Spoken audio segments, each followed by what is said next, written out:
aquí hay una porción de nosotros, tus hijos, que estamos acá reunidos en este espacio, sabiendo quién eres tú, que eres sobrenatural, y que a ninguno de los que han acudido a tu santo nombre han sido desamparados. Padre, y nosotros portamos la bandera de un Dios sobrenatural. No podemos quedarnos callados, Señor, sabiendo que tú actúas para beneficio de aquellos que te creen, e incluso para aquellos que no creyendo son beneficiados por las oraciones y por el afecto de quienes sí creemos. Y has escuchado, Padre, acá cada necesidad.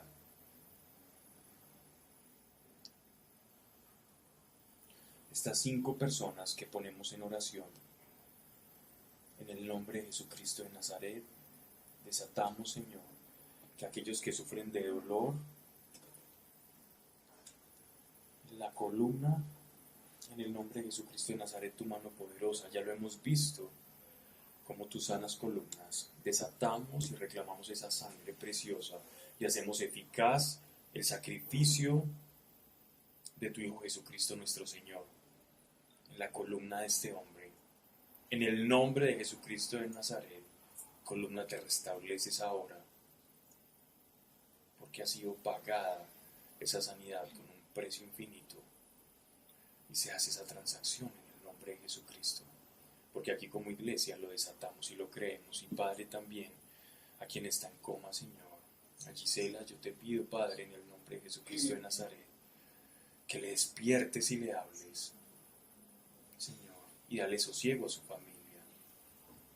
Y a este joven David, en el nombre de Jesucristo de Nazaret, Señor, tú que eres el autor y consumador de la paz, y que como ríos de agua viva, Señor, viviendo y habitando en nosotros, fluyan a través, Señor, de la oración en el nombre de Jesucristo a David. Y paz reciba a este hombre, y un emisario de tu reino llegue y toque su corazón para que él pueda abrirse a la experiencia de una vida verdadera, Señor, y renovada también por el Padre Sebastián, Señor. Tu mano poderosa, cumpliendo promesas y desatando lo que ha sido desatado ya para él en el cielo, sea también en la tierra conforme a tu promesa y a tu verdad, eficaz en el nombre de Jesucristo de Nazaret. Amén. Que no se diga aquí cosa alguna, Padre, que no esté de acuerdo a tu palabra, no nos interesa, Señor, y que estas escrituras sean para conocerte y saber qué esperar, Señor, si es al final de los tiempos, si es en estos tiempos, si son cosas que ya acontecieron. Ayúdanos a poner nuestro espíritu en el contexto indicado y no adoctrinándonos, Señor, sino creciendo y experimentando que tu palabra es verdad. Y así es, Señor, y yo te doy gracias por cada uno de los que aquí están, Señor, en el nombre de Jesucristo. Amén. Amén.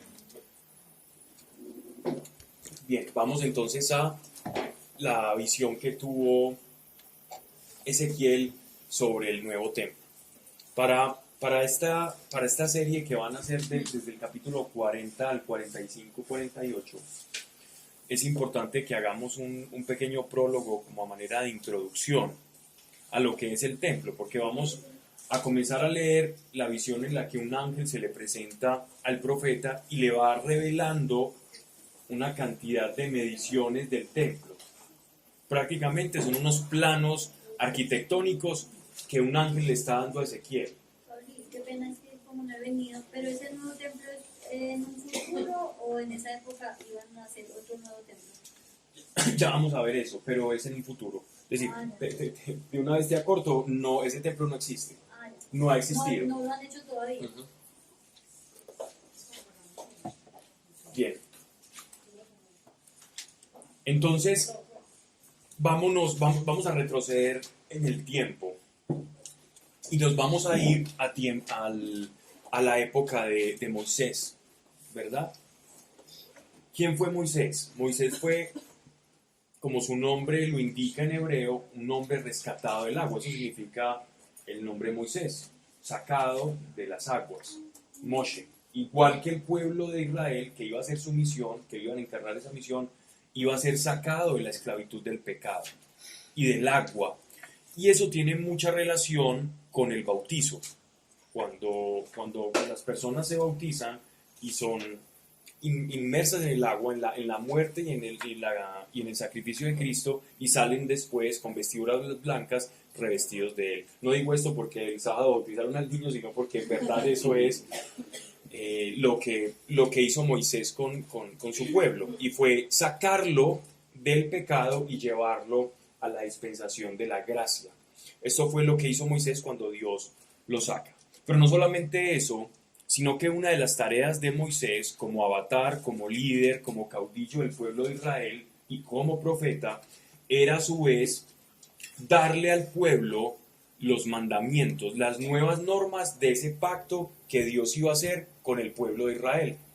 Porque Abraham hizo un pacto, pero el pacto que hizo Dios con Abraham fue un pacto de linaje, de darle descendencia. El pacto que hace Dios con Moisés es un pacto de obediencia, es un pacto de Dios mismo permanecer con ellos si ellos cumplían la ley. Si ellos cumplían la ley, Dios iba a permanecer con ellos. Si ellos incumplían la ley, la presencia de Dios iba a retirar del pueblo. En eso consistía el pacto. Entonces era en el cumplimiento de ellos, el hecho de que iban a tener y a disfrutar de la presencia de Dios.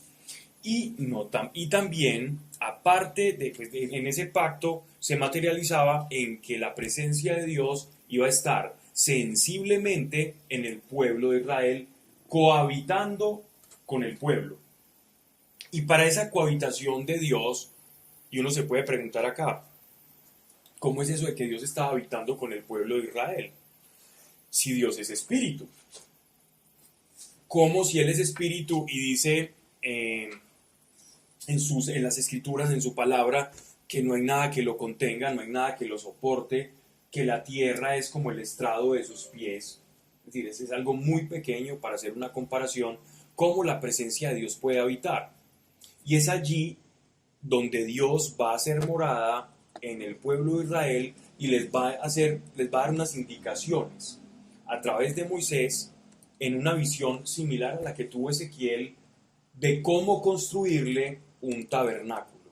Un tabernáculo es como decir una tienda, una casa. Eso es lo que significa tabernáculo, una tienda, una morada, una tienda de campaña, que era movible. Y esa presencia de Dios se manifestaba en un lugar que era el lugar santísimo. El Santo Santorum, el lugar santísimo donde la presencia de Dios se materializaba. Y se podía ver como una columna, como un muro de fuego, literalmente, que incluso ese muro de fuego los guiaba a ellos en su peregrinaje en medio de la península sinaítica. Era una manera en la que Dios hacía su presencia visible y tangible. A esa presencia visible y tangible de Dios se le conoce como la Shekinah de Dios, la presencia sensible, que nuestros 5 sentidos la pueden experimentar. Y para que esa presencia sensible de Dios se manifestara en el tabernáculo o en el templo de Dios, tenían que ocurrir o tenían que darse una sucesión de rituales de limpieza. Y esos rituales de limpieza se hacían a través del sacrificio de los animales que eran sin mancha. Y de esa forma se santificaba el lugar. La manera en que ellos santificaban el lugar era a través de los sacrificios. Este templo, este tabernáculo, ya en épocas, cuando ya deja de ser una tienda de campaña y el rey David instaura la capital teocrática en Jerusalén, o sea, la capital de Israel, la capital donde Dios se manifestaba y donde iba a estar el templo. Una vez David empieza la construcción del templo, Dios le dice al rey David que no era él el que le iba a construir templo, sino uno de su descendencia.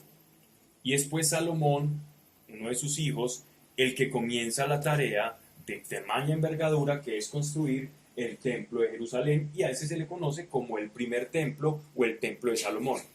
Entonces, en este orden de ideas, en épocas del éxodo de Moisés, ellos tenían una tienda de campaña llamada tabernáculo, donde todos los sacerdotes, que eran los que estaban conformados por la tribu de Leví, uno de los hijos de Jacob, de los 12 hijos, era Leví. A Leví le correspondió, y a toda su descendencia, ser los sacerdotes del templo y oficiar todas las cosas. Los oficios de los sacerdotes eran muchos, no solamente eran ofrecer sacrificios, habían sacerdotes que estaban especializados en la guardia, entonces ellos custodiaban como centinelas el tabernáculo. Otros era cargar y desmontar el tabernáculo, así como aquellas personas que hacen eventos. Ustedes han visto esa gente que hace eventos, que contratan, que hacen y desarman en un momentico, en un día ya tienen una tarima montada. Ellos estaban preparados para montar el tabernáculo y cargarlo, eran personas fuertes. Y otros se encargaban de hacer los sacrificios, y uno solo era declarado el sumo sacerdote, que era el que entraba al lugar santísimo. Solamente él podía entrar al lugar santísimo. Y en ese lugar santísimo él ofrecía los sacrificios del pueblo para que en ese altar de los inciensos y de las fragancias Dios aceptara las oraciones del pueblo. Entonces el humo que subía, el humo que asciende de esos sacrificios era como las oraciones del pueblo materializadas o simbolizadas en ese incienso o en esos aromas. Esto entonces, este tabernáculo muta al templo de Salomón, ya cuando es fijo, y este templo de Salomón dura específicamente hasta todo lo que nos ha narrado Ezequiel mientras lo hemos estado leyendo. La destrucción del templo por parte de Nabucodonosor cuando sitia Jerusalén, que hemos leído en muchos capítulos de este libro, cómo el profeta anuncia la destrucción de este templo que ya estaba completamente lleno de idolatría. Y es este templo destruido entonces, en este estado de las cosas, que Ezequiel recibe la visión. Ezequiel en este estado de cosas es que él recibe la visión de un nuevo templo, porque ya este estaba destruido. Solo ha habido, solo existe. Han habido dos. En el momento en el que estamos leyendo, solo ha habido uno. Ya después, Herodes construye otro, ¿cierto? Pero de eso vamos a hablar no ya. Se refiere a este se refiere ¿A qué hizo Herodes? No, porque las medidas no son las mismas. Al que viene. Exactamente, entonces ya vamos a ver todo eso. Me adelantan mucho. Ezequiel capítulo 40. Hice una introducción muy caricaturesca porque aquí nos hemos quedado bastante tiempo estudiando lo que es el tabernáculo, ¿cierto? Muy bueno. Y cada parte del tabernáculo tiene una simbología que representa pasajes de la vida de Cristo, incluso hasta los mismos colores que Dios eligió, que era el blanco, el rojo y el azul, tienen simbología con la fe. Entonces eso es importante. El año 25 de nuestro cautiverio, al comienzo del año, el 10 del mes, el año 14 de la toma de la ciudad, es decir, ya cuando ya habían destruido Jerusalén, aquel día mismo fue sobre mí la mano de Dios. Recuerden que la expresión fue sobre mí la mano de Dios significa que hay una experiencia estática y sobrenatural. Dime. 40, versículo 1. Ezequiel 41. En la próxima sí vamos a tener el televisor y vamos a ver todo este templo así, parte por parte. Y lo bueno es que descargo esa responsabilidad en Sebastián, entonces No problem. no hay problema. El año 25 de nuestro cautiverio, al comienzo del año, el 10 del mes, el año 14 de la toma de la ciudad, aquel día mismo fue sobre mí la mano de Dios, que me condujo en visión divina a la tierra de Israel y me puso sobre un montón altísimo, sobre el cual había al mediodía como una edificación de ciudad. Es decir, en esos momentos es donde está Jerusalén, tiene una parte que es como una especie de meseta, que es donde está el templo y donde está ahora el muro de los lamentos, y es ahí donde está transcurriendo toda la visión de Ezequiel. Él está viendo en visión sobrenatural, en éxtasis, la ciudad de Jerusalén y va a empezar a ver como si ahí se fuera a erigir una edificación. Llevóme allá, y un varón de aspecto como de bronce bruñido, que tenía en su mano una cuerda de lino y una caña de medir. Vamos a detenernos aquí un segundo. Este varón de bronce bruñido era una forma de ellos explicar que era un ser luminiscente, ¿cierto? No que era una estatua de bronce andante, bien extraña, no, era un ser iluminado, luminiscente, que fulguraba de su piel, que no era un ser normal, es decir, estamos hablando de un ángel, ¿no?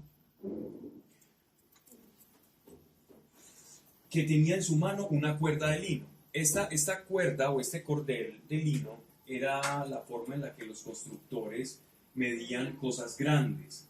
El cordel de lino se utilizaba para cosas grandes, ¿cierto? Para medir, era la regla de ellos. Era como decir el metro de ellos. Sí. Entonces, ¿qué está anunciando este ángel que va con este cordel? Lo que le voy a mostrar es una edificación grande, porque llevo esta. Y una caña de medir. Entonces, no solamente va a ser algo grande, sino que por tener una caña, voy a mostrarle también cosas muy detalladas. La caña sí era una especie de varita. Era una varita que tenían los israelitas para medir. Ya vamos a hablar ahorita, más adelante, cuando nos empiecen a hablar de codos y de palmos, cuánto representa eso en una conversión decimal pues, que todos nosotros manejamos.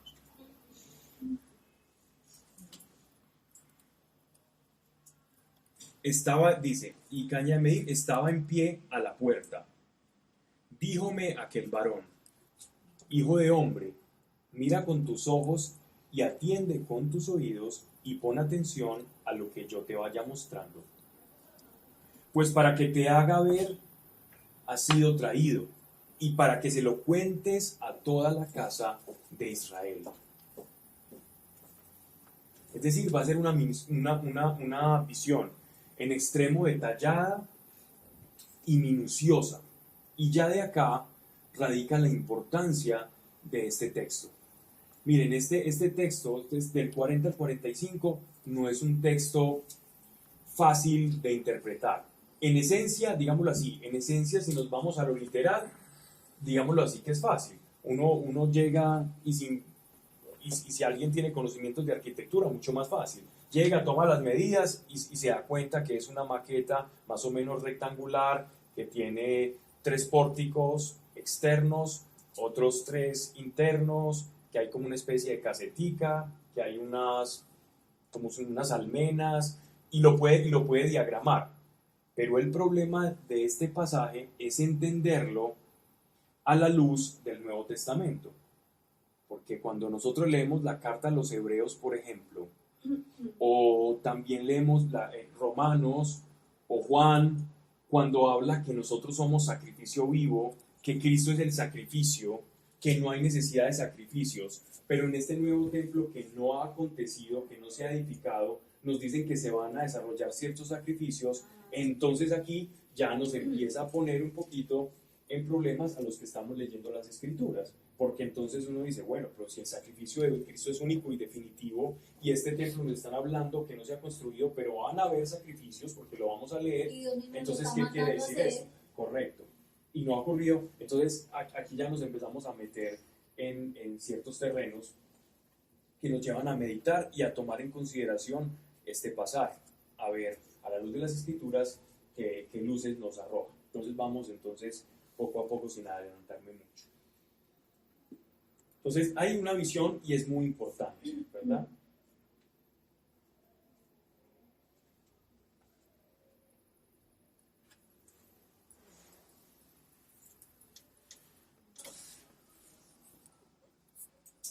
Al lugar donde lo llevó donde el ángel lo llevó es exactamente a todo el oriente de Jerusalén. Él está parado como en la muralla oriental de un templo que él va a comenzar a ver. Dice, la caña de medir que aquel varón tenía en la mano era de 6 codos, de 1 codo y 1 palmo.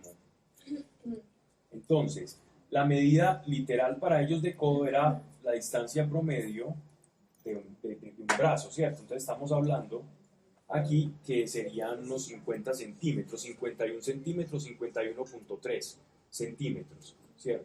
Y un palmo son más o menos unos 6.7, 7 centímetros. Un palmo viene siendo lo que es una mano, ¿cierto? Un palmo y un codo. Eran las formas de medir de ellos. Entonces ya sabemos que cuando nos dicen que medía, por ejemplo, para cuando estemos leyendo, tantos codos, simplemente tomamos la referencia de 50 centímetros y sería como la mitad de un metro. Entonces, si son 6 codos de alto, serían 3 metros de alto. Y esa más o menos es la medida para estandarizarnos nosotros. Varía por algunos centímetros, pero con eso ya quedamos tranquilos. Midió con ella el espesor del muro y era de una caña, y su altura era de una caña. Estamos hablando que aquí la caña vienen siendo más o menos, midió con ella el espesor del muro y era de una caña y la altura era de una caña, era de 3 por 3, era como una especie de muro rectangular, de muro cuadrangular, perdón. Vino luego a la puerta que mira hacia el oriente, subió sus 7 gradas y midió su umbral, de una caña de ancho. Las cámaras tenían cada una caña de largo y una caña de ancho, y había entre cámara y cámara 5 codos. Nos están hablando acá de la puerta exterior. De la puerta exterior. Entonces, el templo no era una edificación, como decir un pequeño castillo, sino que era una muralla, ¿cierto? Y nos están describiendo de esta muralla que mide 3 metros de altura por 3 de ancho. Sobre esta muralla se va a erigir un pórtico gigantesco, mucho más alto que la misma muralla, una puerta. Imaginemos un rectángulo, una muralla y una puerta por el ala oriental para ingresar dentro de lo que va a custodiar esa muralla, ¿cierto? Nos están hablando solo al principio de eso. Si de pronto me ayuda Sebas con una imagen, ahí estás en internet. Nada, es que está fallando, Pablo, y no nos hemos podido conectar. Pues estoy viendo, o sea que no nos están escuchando, No, obviamente. no, espera, estamos grabando. Ok. ¿Qué necesitas? Pero puede ser de celular, ¿ok? ¿Cómo? Puede ser de celular, pero Sí. lo puedes buscar en celular. Sí. Me pone esa imagen del templo de Ezequiel y yo miro si hay, porque hay unas que no son, que son imaginarias y que no son como dice acá. Pues que no son reales como dice acá. Entonces, Pablo, las medidas son importantes porque las medidas son muy importantes, sí. Primero, no, pero sí son importantes. Son no estás importantes haciendo tanto énfasis en las medidas. por una razón. Uno, porque las murallas, el hecho de que las murallas las hicieran pequeñas. Excelente. Que no creen Perfecto, que esta alguien está se buena. les va a meter. No, no es por eso, porque 3 metros te los saltas muy fácil. Esta está perfecta. Es porque todo tiene un sentido. Sí, ya les voy a explicar. Y las del tabernáculo tampoco estaban de gratis. Miren, se lo pueden pasar. Estamos describiendo acá esta entradita. Esta primera acá. Apenas vamos No, y eso se va a extender durante 5 capítulos. Por eso quería. el tabernáculo es grande. ¿Dónde está Santiago? Hoy no. Está, pero no, Santiago. Antes sí. Esa es una perfecta charla de anestesiología. Ahí abajo. Me trajeron una almohada. Santi que trajo almohada. Está súper cómodo ahí. Está concentrado, baja velocidad. Ok. Y es como Entonces estamos describiendo una de esas entraditas que se ven en la muralla exterior. Eso es lo que estamos describiendo. ¿Por qué es importante? Las medidas. Esos 3 metros de la muralla de altura, ¿qué nos dan a entender?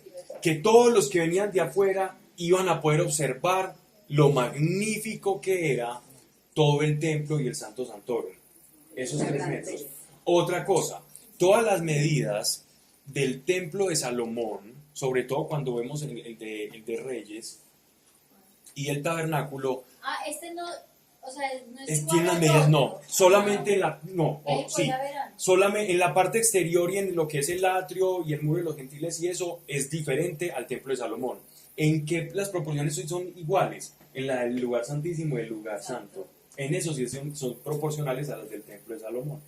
Cuando uno estudia pues esas medidas se da cuenta de ese hecho, que no es gratuito. Otra cosa interesante, que nos damos cuenta que los los israelitas, sin tener unos conocimientos, digámoslo así, como la geometría euclidiana o la geometría tradicional, ellos ya conocían, por ejemplo, o ya manejaban dentro de sus proporciones el número pi. Ellos ya manejaban todo en proporción al número pi, al 3,14. Es decir, ellos ya conocían los secretos de las construcciones piramidales, el número pi, sin necesidad de ser unos eruditos. Entonces, esas proporciones se las reveló Dios a Moisés en la construcción del tabernáculo. Ya hablaremos más adelante de eso si nos da pie el texto.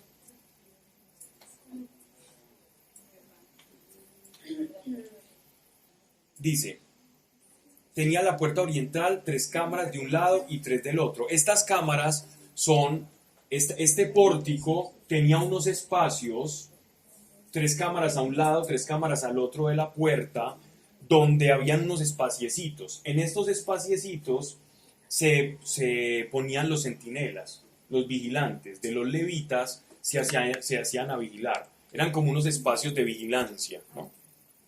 A eso se está refiriendo dentro de la misma estructura o puerta.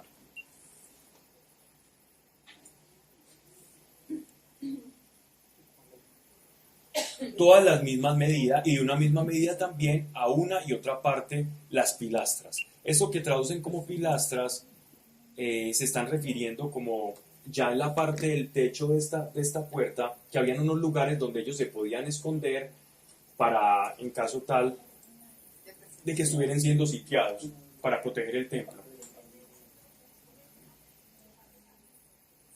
Que vayan a hacer. Porque es como en el futuro, ¿no? Sí, versículo 11. Midió la anchura del vano de la puerta de 10 codos. Y la longitud del cuánto habíamos quedado que era un codo. 5 metros de ancho. 55 centímetros. 5 metros. Desde la medida. Aquí dice las medidas, claro. 51 Claro, si son 10 codos, 10 codos. son 5 metros. A Manuel. Porque son 50 es la mitad de un metro. Y si son 10 son 5 metros de la puerta. evitó la conversión. Esa no la puso fácil. Es que acá lo dice. En todo el tiempo ha dicho todas las medidas exactas. Midió la anchura del vano de la puerta de 10 codos, o sea, 5 metros. Era una puerta grande, era un pórtico. Y la longitud del portal de 13 codos.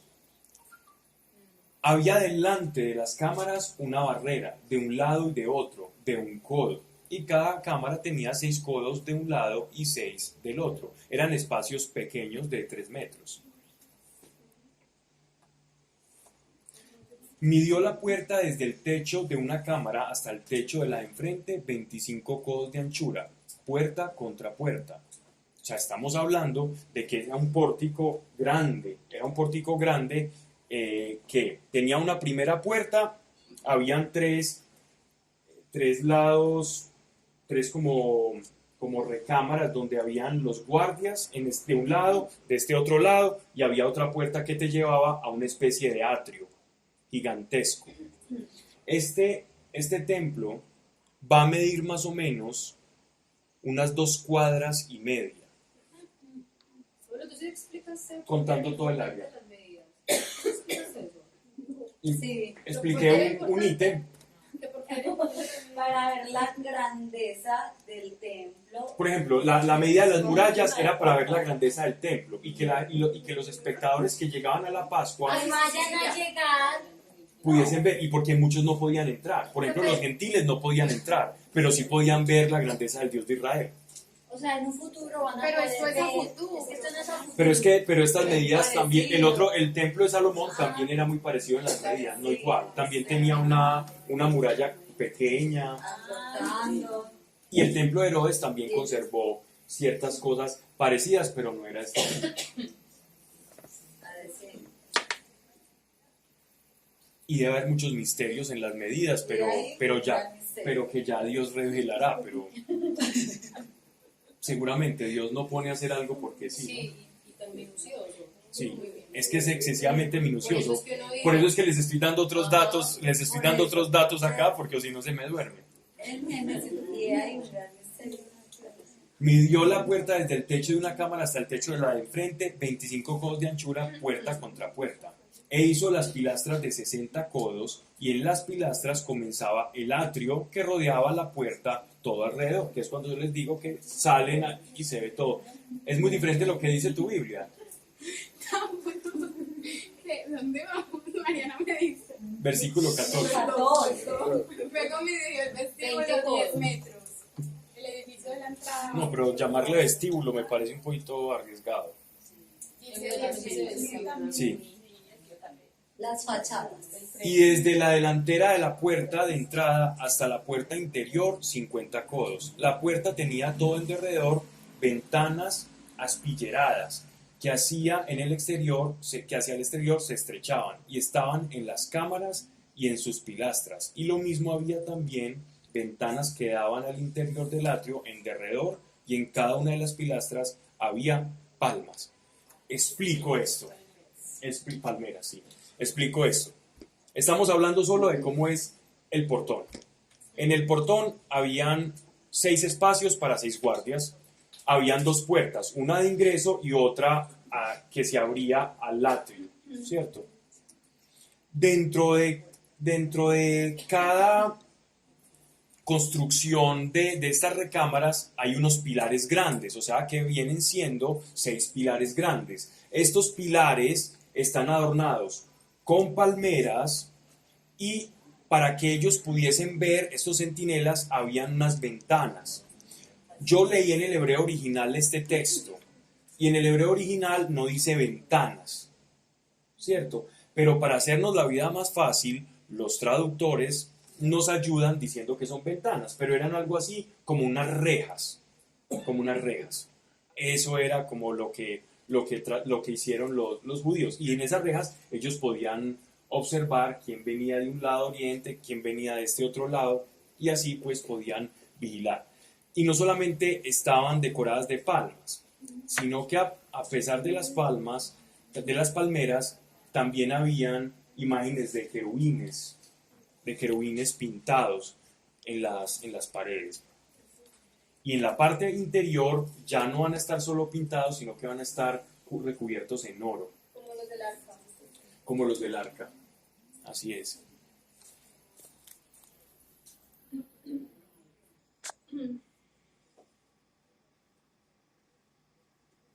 Hay una cosa muy importante. Para entrar en esta puerta, en esta primera puerta, la puerta tenía 7 escalas. Ahí vamos a empezar a hablar de la importancia de las medidas. Eran 7 escalas que tenías que ascender, porque la presencia de Dios siempre está arriba y el 7 simboliza la perfección. Así que tenías que pasar por 7 escalinatas para entrar al templo de Dios, en la primera puerta.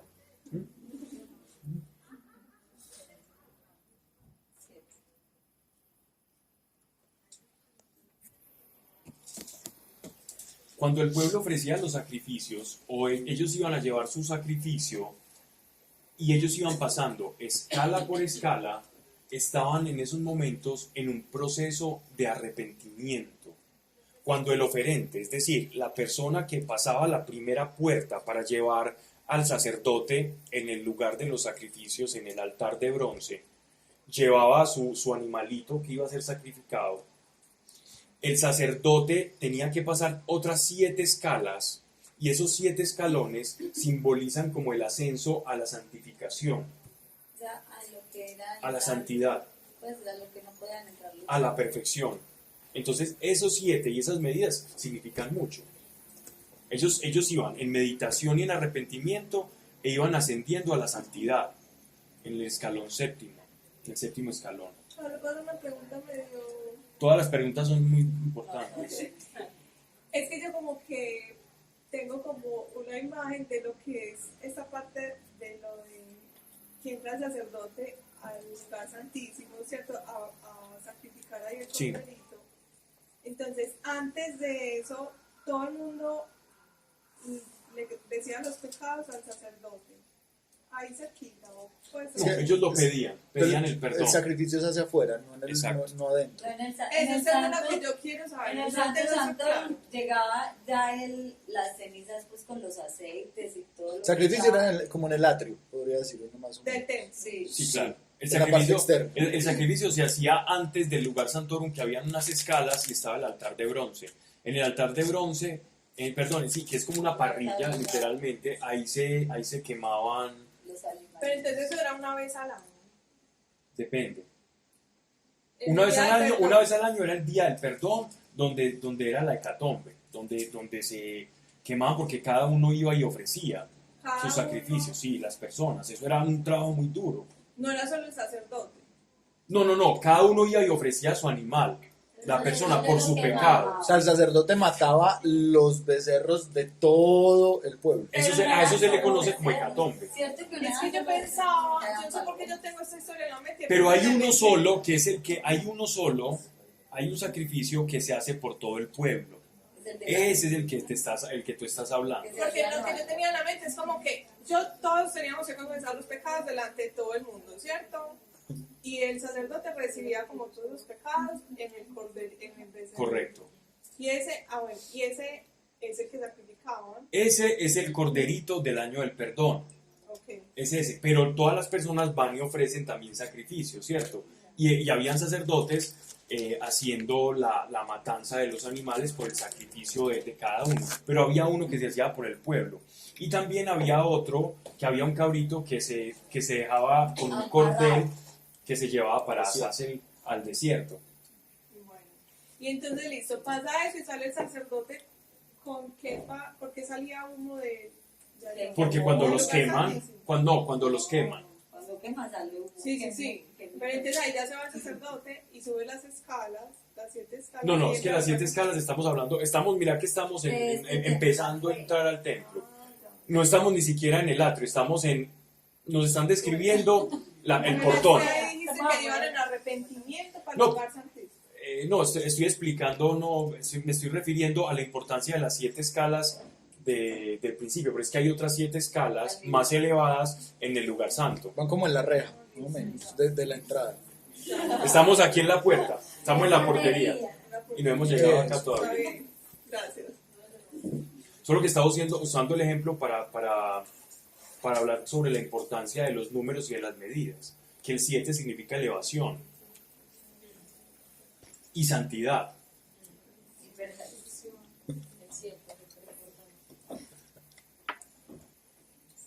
Bien.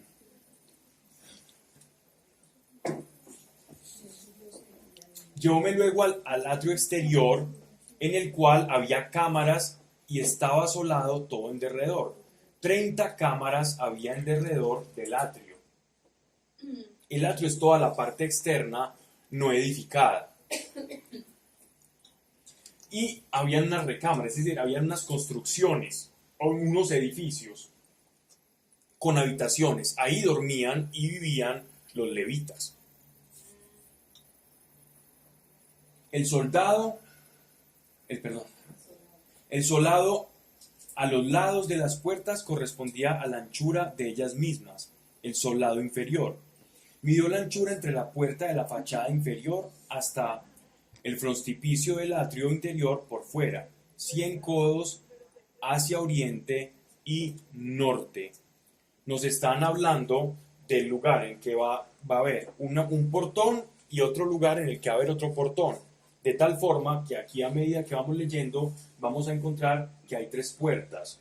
Una al oriente, otra mirando al este y la otra en la parte norte del templo. Entonces son 3 puertas por las que pueden ingresar las personas, pero la puerta principal era considerada la puerta oriental, que es en la que el ángel se posó.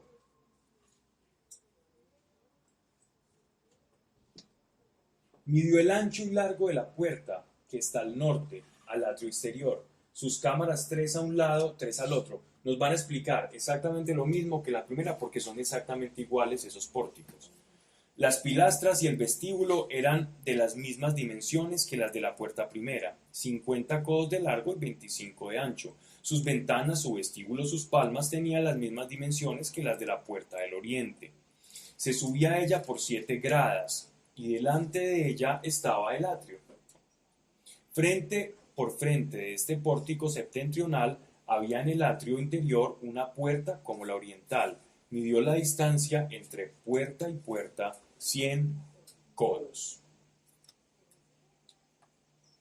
O sea, 50 metros de pasillo.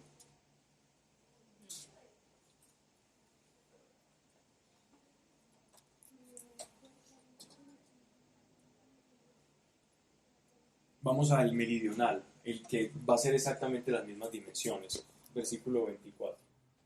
Llevóme después al lado del mediodía, donde estaba la puerta que da al mediodía, y medidas las pilastras y el vestíbulo tuvieron las mismas dimensiones que las otras. Había en torno de ella y del vestíbulo ventanas iguales a las otras, 50 codos de largo y 25 codos de ancho. Las gradas de subida a la puerta eran 7, y delante de ellas estaban el vestíbulo. Había a cada lado palmas en las pilastras, palmeras. Palmas te puede confundir ahí, mejor traducir como palmeras. Había también puerta hacia el mediodía en el atrio interior, y entre puerta y puerta midió 100 codos, exactamente igual. Están haciendo el trazado de... Él está haciendo parte desde el oriente y va haciendo un rectángulo donde hay otras 2 puertas más. ¿Listo? Llevóme por la puerta del mediodía al atrio interior, y midió la puerta del mediodía y tenía las mismas dimensiones. Sus cámaras, sus pilastras y el vestíbulo de las mismas dimensiones. La puerta y su vestíbulo tenían las ventanas en derredor y 50 codos de largo y 25 de ancho. El vestíbulo daba al atrio exterior, en sus pilastras había palmas y las grandes de subida eran 8. Llevóme luego al atrio interior por el camino del oriente y midió la puerta de las acostumbradas dimensiones. Las cámaras, las pilastras y el vestíbulo de las mismas dimensiones, con ventanas en ellas, y en el vestíbulo 50 codos de largo y 25 de ancho.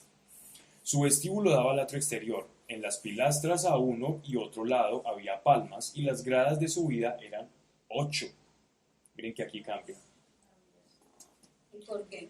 Ya vamos a explicar. Llevóme luego a la puerta del septentrión y midió, hallando las dimensiones de las otras, para cámaras y pilastras y vestíbulos, en torno a las ventanas 50 codos de largo y 25 de ancho. Sus vestíbulos daban al atrio exterior, y había en ellos pilastra con palmas uno y al otro lado, y las gradas de subida era 8.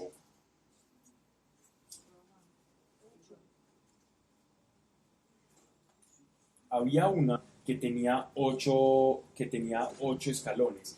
Y por esta entrada era donde se conocía en el templo de Herodes como el lugar de los gentiles, que era hasta donde tenían acceso digamos así, las personas que no eran conversas o que estaban en proceso de conversión al judaísmo, y por ahí entraban las personas. De resto, los que iban llevando los sacrificios entraban por las otras. Entonces, miren que todo tiene su razón de ser. Por ahí entraban los gentiles. Había, versículo 38, también allí una cámara que se abría hacia las pilastras de las puertas, eran donde habían de lavarse los holocaustos. Entonces, habían también allí una cámara que se abría hacia las pilastras de las puertas, era donde habían de lavarse los holocaustos. En el vestíbulo de la puerta había a cada lado 2 mesas, en las que se había de degollar el holocausto para el sacrificio por el pecado y por el delito. Entonces ya pasamos de las 3 puertas grandes y ya nos están ingresando hacia otra edificación, una edificación que está en el centro. En esa edificación hay unas escalas, y antes de subir a lo que es ese lugar, que es el Santo Santorum o el lugar santísimo, ese edificio donde está el Arca de la Alianza, hay unas 4 mesitas, 2 a este lado, 2 a este lado, y antes de esas mesitas hay un altar hecho en bronce pulido, y es de este el que nos están hablando acá. Había al lado de la puerta 4 mesas de una parte y 4 de otra, 8 mesas en las que se hacía la inmolación. Había además 8 mesas en las que se hacía la inmolación, donde ellos estaban trabajando y llevando todos estos holocaustos. Que dicen solo 2. ¿Mm? A cada lado. No nos importa. Versículo 41, léeme el tuyo. Había pues a cada lado de la puerta, 4 veces. sí, pero sigan leyendo. 8 mesas en las O sea, 8 mesas sobre las que se hacía la decoración. Ajá. Además, 4 mesas para el holocausto. Ah, sí. Ujú. Que dos empezando y otras. Exactamente. Porque ellos tenían que empezar a poner ahí y a degollar y preparar el animal ahí.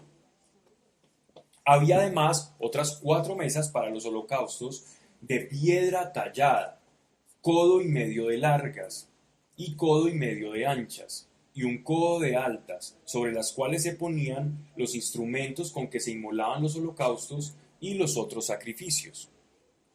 Tenían las mesas en derredor un reborde alto de 1 palmo y sobre ellas se ponía carne de las víctimas. Es decir, era como un mesoncito y el mesoncito venía exactamente para que no se les escaparan fluidos, porque eso era súper delicado. De hecho, ya tenían que venir, los tenían que degollar completamente porque la sangre no podía entrar, tenían que quedar completamente vaciados.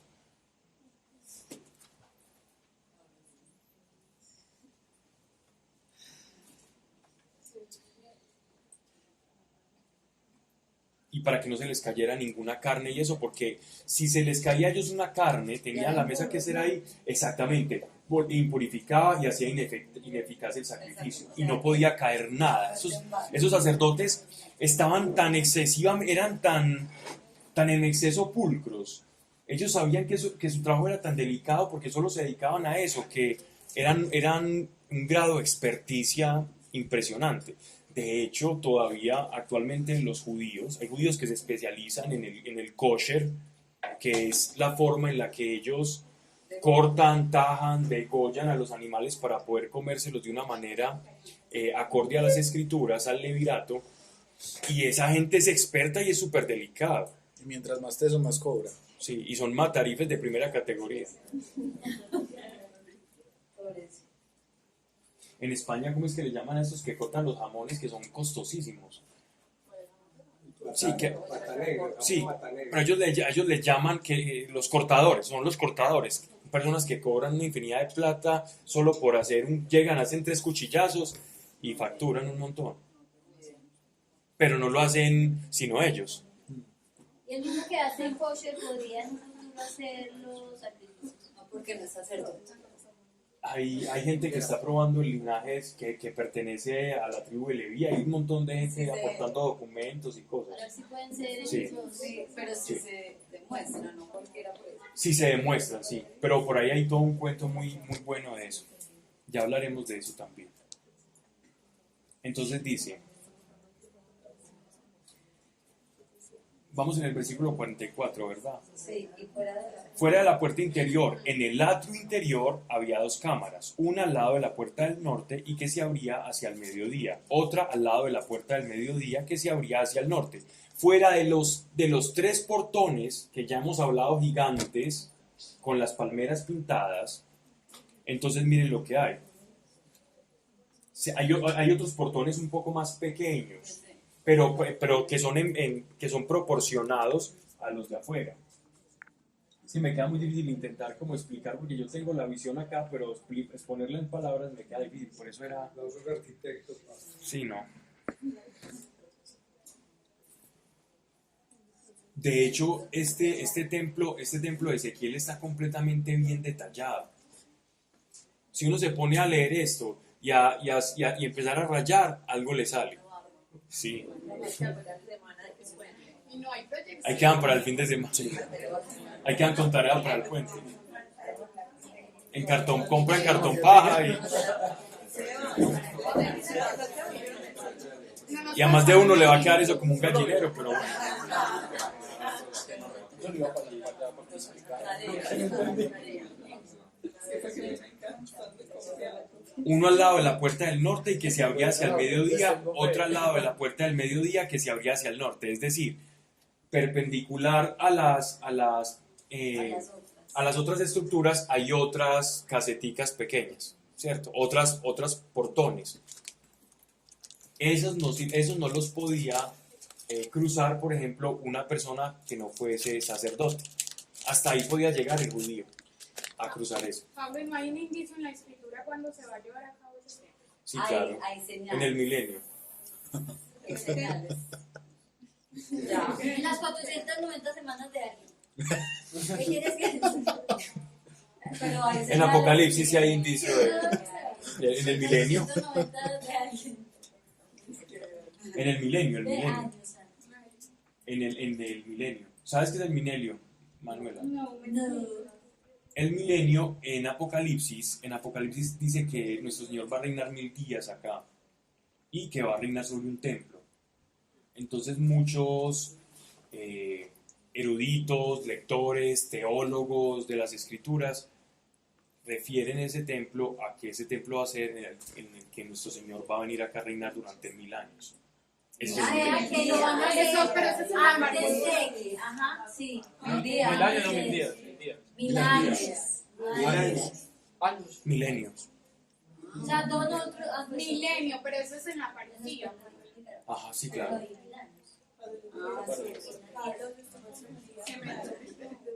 Pues haciendo los sacrificios los judíos, pero no en este templo, sino en otros templos.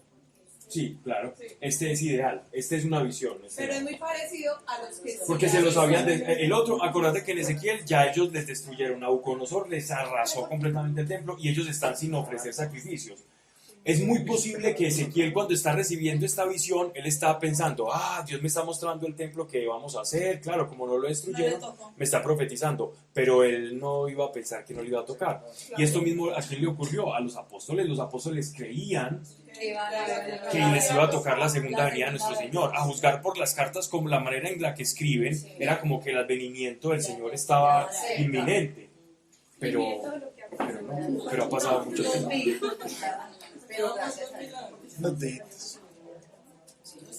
Uno al lado de la puerta del norte que se abría hacia el mediodía, otro al lado de la puerta del mediodía que se abría hacia el norte. Y me dijo, esta cámara que se abre hacia el mediodía es para los sacerdotes que hacen la guardia del templo. Y la que mira al norte es la de los sacerdotes que hacen la guardia del altar. Entonces miren que el sacerdote no solo ofrecía sacrificios, también eran guerreros y protectores del templo. La guardia del Sanedrín muy posiblemente estaba a cargo de sacerdotes levitas. La guardia del Sanedrín muy posiblemente estaba a cargo de levitas, que fueron los que aprendieron a nuestro Señor Jesucristo por orden de Caifás, el sumo sacerdote. Son los hijos de Sadoc, que entre los hijos de Leví se acercan a Dios para servirle. Sadoc. Cuando nos hablan de Sadoc, esto lo vamos a ver en Levítico. Estamos hablando de descendientes de Leví, que tenían una función especial dentro de las funciones del templo. Entonces, cuando escuchen ustedes Sadoc, no es que existan otros aparte de Leví, no, son descendientes de Leví. Esos son los que se encargan. Oh, correcto. Midió el atrio. Midió el atrio 100 codos de ancho y 100 codos de largo, cuadrado, y en él delante de la casa estaba el altar. Es decir, estamos hablando que el templo está en una especie, en la parte interior es un completo cuadrado. Yo tengo nada. Entonces, como el arca de la alianza y todo eso está perdido, pues, y se supone que va a venir en Jesús vivo, entonces él va a ser los elementos santos, pues, para eso, o cómo será eso. No lo sé. Está perdida y la tienen que encontrar. Para ese mismo templo se puede hacer. Ven, es muy posible que ya la hayan encontrado. Sí, es muy posible que ya la hayan encontrado. Pero la tienen... Pero en si el ahí extremo ya no secreto. está la presencia de Dios, porque la presencia de Dios está en Jesús. Ellos creen que va a volver. No está, cuando no, venga está, el no está la presencia manifiesta del Espíritu, pero sí hay unción y poder en ese... ¿Y por qué dices que ya la encontraron? No, digo yo como elucubrando, pues, que es muy posible que la tengan. Es muy posible que alguien sepa dónde está, que un grupo de personas delegadas de generación en generación sepan dónde se encuentra, para cuando se construya el templo. Lo que no pueden decir porque... No pueden decir, ese es el objeto más valioso de la humanidad. De todo. Pablo, y ese río. Para ateos y no ateos. Para los ateos, para que después vean. No, porque como arqueológicamente es algo supremamente valioso. Eso es decir que sí. Claro. Pablo, y ese Ya las río que tres. muestran en ese templo era así. ¿Ese qué? Pasaba como por la mitad de un río. Siempre habían unas corrientes de agua Y porque yo solo para eso. subterránea. Ese es el mismo río de Apocalipsis, Pablo, del final. Este río, ¿sabe qué significa este río? Y no sé por qué, pero no hemos llegado allá. Sí, No, vaya, sí vi ahí el mapa. Es que estaba viendo la fotico y vi el río. Yo nunca había escuchado del río dentro del. Ese río llaman, es el que río de nuestro agua Señor, viva. exacto, es lo que nuestro Señor dice, correrán ríos de agua viva. ¿Y por qué lo dice Él? Porque nosotros somos el templo. Y el creyente corren como ríos de agua viva porque en nosotros está la presencia de Dios. Es que yo vi eso. Pero nos adelantamos porque ahorita más adelante vamos a hablar de eso. Pero ese río sí, ese río, eso es lo que llaman el agua viva, el agua que corría del templo. Llegando al Santo Santo. No, el río, claro. Buen ojo tiene Marianita. Miren que nuestro Señor dijo que Él edificaría, Él destruiría el templo y lo reconstruiría en 3 días. Y en su interior correrán como ríos de agua viva. Él veía su propio cuerpo como el templo. Pero dicen Pablo ahí que, dice que es que el río de la que vida. esos 3 días eran El río de agua viva, sí. cuando resucitaba Jesús. Hablan de que destruía el templo y en 3 días lo construía. Correcto, La resurrección de él. correcto, porque el templo y el tabernáculo es una representación, es una tipología de la obra de Cristo, de la obra del Mesías, y está en estrecha relación. ¿Recuerdan que al principio les hablaba sobre el templo de Ezequiel? Que para los teólogos y los estudiosos de las Escrituras no hay unanimidad de criterio sobre el templo. Pues ya que tiramos pues la piedra, no escondamos la mano. Hay 3 posturas respecto a este templo, ¿cierto? Una de las posturas es de muchos teólogos, de muchos, no pocos, que esta es una forma espiritual del templo, como decir cuando el apóstol Pablo habla de la Nueva Jerusalén, que nos están hablando de un templo espiritual, de algo metafórico, de algo simbólico, para ser más exactos. Y que este templo representa la iglesia, y la vida y la nueva iglesia, y nosotros como piedras vivas de ese templo, utilizando las palabras del apóstol Pablo en la segunda carta a los Pero Corintios. eso no, porque entonces no va a hacer un codo. Pues, de estar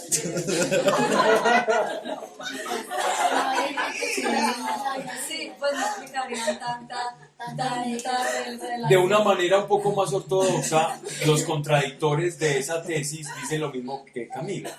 No hay tanta explicación. Que no puede ser una descripción tan escrupulosamente detallada para algo completamente metafórico y simbólico. Ese es uno, por ejemplo, de los argumentos en contra de esa tesis. Pero entonces, ¿por qué nace la tesis de la espiritualización o simbolización de este templo? Precisamente porque Cristo es el templo y porque Cristo hace ineficaz los sacrificios, porque Él es el sacrificio vivo. Si uno lee la carta a los hebreos, está completamente explicado, está explícito eso. Cristo es el sacrificio perfecto. Él es el cordero sin mancha. Ya no hay Entonces, ¿para qué otro altar de bronce en un futuro? Exacto. Ya que más Sí, grande resuélvenos la duda, Pau. Por eso, entonces sigamos. Entonces sigamos. ¿Y cuál es el fin de Un pequeño abrebocas. Me interesa. Estoy simplemente contando las tesis. No te vas a ver. Les pido, por favor, no me exijan respuestas. Vamos. No porque no quiera responder, sino que quiero avanzar para que vean cómo los mismos teólogos y los mismos estudiosos de las escrituras van tirando y solo aflojando. dijiste una postura. Sí, vamos por eso, voy para la segunda. La segunda es Hay muchos deseos de conocimiento, según veo aquí. ser La segunda es, es completamente literal. Este texto es completamente literal al pie de la letra, porque de lo contrario, el ángel, asimismo como a Moisés se le dijo, tenga mucho cuidado, incluso supervise, y él le da un nombre de unas personas que el Espíritu Santo iba a descender sobre ellos, a unos artesanos y esos artesanos se iban a encargar no solamente de maestros de obra, sino también aquellos que iban a hacer la menorá, los que iban a hacer los candelabros, los que iban a hacer el arca de la alianza, iban a ser personas llenas del Espíritu Santo que iban a estar capacitadas para poder hacer eso conforme a Dios. Y aún a pesar de estar siendo capacitados por Dios, el mismo Señor, Dios le dice a Moisés, supervise que todo lo que yo le he mostrado se haga como usted lo ha visto en lo que yo le presenté. Entonces Moisés estaba delante de esa obra como un interventor de obra y mirando cómo ellos, conforme a esos dones, iban haciendo todo conforme Dios le había mostrado los planos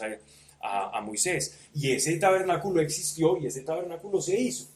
Entonces, en ese orden de ideas, ya yéndonos al templo de Ezequiel, tantas medidas y tanto escrúpulo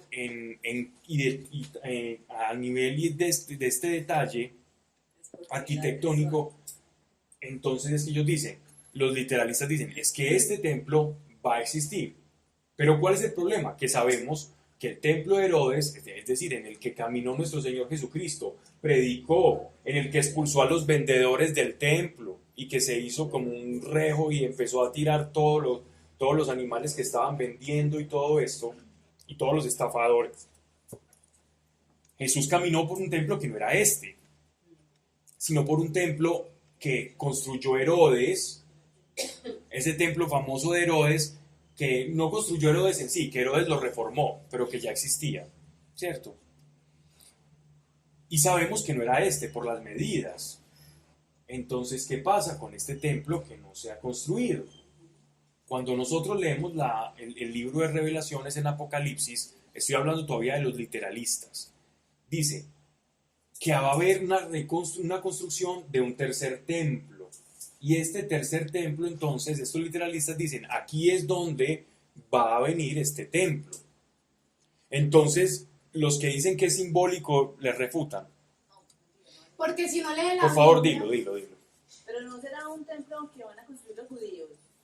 Sí, puede ser. O sea, porque ellos todavía no reconocen a Jesús como figura. Puede ser un templo construido por Israel. Y tiene que ser ahí. Exacto. Es Entonces, que los hay literalistas dicen una eso que tú estás prueba diciendo. de los Dicen, que- ellos igual lo van a construir, ¿cierto? Para que lo construyan, eso va a haber una guerra fija, porque tienen que tumbar la mezquita. Pero entonces, lo importante de esto es que ellos dicen, bueno, los simbolistas les dicen, bueno, venga, señores, pero entonces ustedes están haciendo ineficaz el sacrificio de Cristo. Si este templo se perfecciona, entonces, venga, ¿cómo es la cosa? Si esto lo mandó Dios a hacer, esto no es, ellos no están diciendo que este templo es malo, sino que Dios mismo lo está mandando a hacer. ¿Qué es lo que ocurre acá? Y entonces los literalistas dicen a esto, después de mucho pensar, mucho leer y mucho meditar, yo les estoy caricaturizando Sí. cosas que son textos y textos donde, de discusiones teológicas. Les dicen los unos a los otros, miren señores, los sacrificios de los que se habla en el texto de Ezequiel son diferentes a los sacrificios expiatorios. Son sacrificios de oblación. ¿Qué quiere decir eso? Que van a santificar el lugar para lavarlo y preparar el advenimiento de nuestro Señor. Pero no son sacrificios por los pecados personales, sino para lavar los utensilios y los instrumentos. Pero entonces aquí viene un problema, porque el judío, eso lo entiende uno como iglesia, pero el judío no va a entender eso. El Ajá. judío va a decir, no, es que ya pa- tengo donde co- expiar mis pecados. Exactamente. ¿sabes? Entonces, para que este templo fuese literal, hay alguien que no me esté siguiendo en lo que estamos hablando, que de pronto dice, estoy confundido, no sé de qué están hablando del templo. Entonces todos nos estamos siguiendo. Bien. ¿Qué pasa? Entonces, en el templo, por allá se ríe. Si Cristo murió por nosotros, entonces ¿para qué los sacrificios animales? En esto se traduce toda esta discusión, ¿cierto? Y este templo supone que van a seguir habiendo sacrificios animales, ¿cierto? ¿Qué pasa? Entonces el judío dirá, ya tenemos templo para hacer sacrificios. Y el creyente dirá, no, el sacrificio ya fue hecho. Así que para que este templo sea bueno y no sea un motivo incluso para que un anticristo se ponga en ese templo, es que nuestro Señor mismo se presente a los judíos como su Mesías. Que ahí es donde van a tener la segunda oportunidad. Exactamente, eso sería la manera. de que la Biblia tuviese coherencia, Porque si no ¿cierto? se contradice. Viéndolo como Lo tiene todo. viéndolo todo desde la forma, desde el literalismo. Y hay otros que es una posición un poco ecléctica o híbrida, en la que dicen, mucho cuidado, todo literal no es. Hay textos que tienen simbolismo, como por ejemplo las 7 escalas y todo eso, hay una simbología ahí y todo no se puede tomar al pie de la letra, no podemos incurrir en ese error, ¿ya? Pero tampoco podemos aseverar que este templo no tenga también una connotación espiritual y de iglesia. Algo de eso debe tener. Y los sacrificios pueden ser las oraciones. Entonces también hay como una especie de mezcla. Yo, ¿por qué les paso las 3 posturas para ustedes? Porque nosotros, y eso es un compromiso que tenemos en este tipo de charlas, es que nosotros acá no adoctrinamos absolutamente a nadie, sino que nosotros exponemos la escritura con las dificultades, con las claridades, e incluso hasta donde nosotros podemos decir, no lo sé, no lo sé, y asumir una posición de ignorancia. Y que ustedes puedan tomar con el estudio, con la oración, como su partido. O que miren de pronto también qué dice el magisterio de la iglesia, qué dicen al respecto, pero el magisterio respecto a esto no dice nada. Dicen, hay posturas bíblicas abiertas. ¿Cierto? Hay una escuela que dice esto, hay una escuela de interpretación que dice esto, porque nada nos va a afectar, entre comillas, la doctrina, ¿cierto? De nuestra fe, pero sí ha generado mucha controversia. Ya de lo que vamos leyendo, ustedes pueden ir situándose uno más, uno menos, en alguna postura, ¿ok? ¿Alguna duda, alguna inquietud? Sí, los judíos que ahora planean lo del templo se basan en estas medidas. Sí. En estas de Ezequiel. Sí. Se basan en estas medidas. Correcto. Bien. Vamos al 48. Llevóme al vestíbulo de la casa, midió cada uno de las pilastras 5 codos de una parte, 5 codos de la otra. La puerta tenía 14 codos de ancha y los lados de la puerta eran 3 codos de un lado y 3 de otro. Era una puerta muy gruesa. Tenía en el vestíbulo 20 codos de largo y 12 codos de ancho y se subía a él por 10 gradas. Había junto a las pilastras columnas, una a un lado y la otra al otro.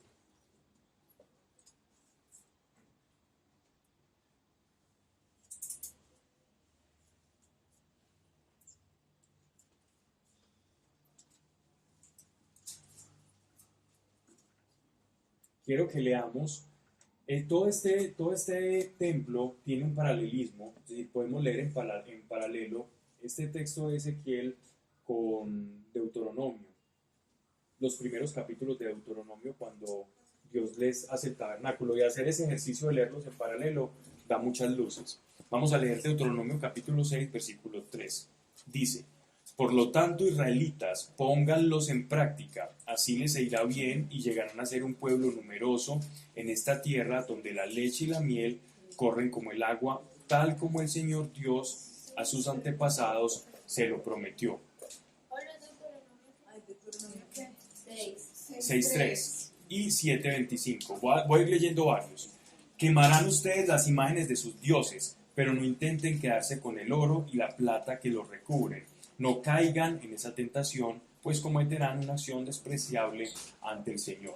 Estoy utilizando versículos en los que, con todas esas cosas que ellos se llevaron de Egipto, de dioses paganos, estatuicas y todo eso, gran parte de ese oro, con ese oro se forjó las imágenes y las cosas del templo, y también pues el becerro de la idolatría.